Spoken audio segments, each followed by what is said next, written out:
নমস্কার, আমি প্রীতম। আমার ক্লাবের নাম হরিদেবপুর অজয় সংগতি। এবছর আমাদের 65তম বর্ষে পদার্পণ করলো। এবছর আমাদের থিম সর্বাং স্বাহা।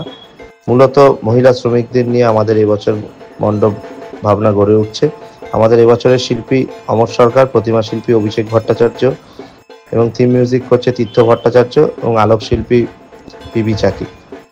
প্রস্তুতি বলতে আমাদের এবছর প্রস্তুতি জোর কদমে এগোচ্ছে, কিন্তু এত প্রতিকূলতার মধ্যে থেকেও যেহেতু বৃষ্টি প্রচন্ড হচ্ছে, তো কিছুটা তো হ্যাম্পার হচ্ছেই কাজে। তাও তার মধ্যেই আমাদের কাজ এগিয়ে চলছে। আশা করছি মহালয়ার মধ্যে আমরা আমাদের মণ্ডপ প্রস্তুতি শেষ করতে পারবো এবং দর্শনার্থীদের আমরা তৃতীয়া কি চতুর্থী থেকে আমাদের এই মণ্ডপ দর্শনার্থীর জন্য আমরা খুলে দেবো।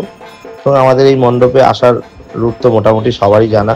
টালিগঞ্জ থেকে মহানায়ক উত্তম কুমার মেট্রো থেকে নেমে সোজা হাঁটাপথ, বাস বা অটো করলেই আমাদের হরিদেবপুরের আসলেই হরিদেবপুর অজয় সংগতি একদম মোড়েই। এছাড়া যারা কবরডাঙ্গার ওদিক থেকে আসতেন বা টুয়ার্স ঠাকুরপুকুর, ওখান থেকেও বাস, অটো সবকিছু হরিদেবপুরে নামলেই আমাদের এই মণ্ডপ আপনারা এসে পৌঁছাতে পারবেন।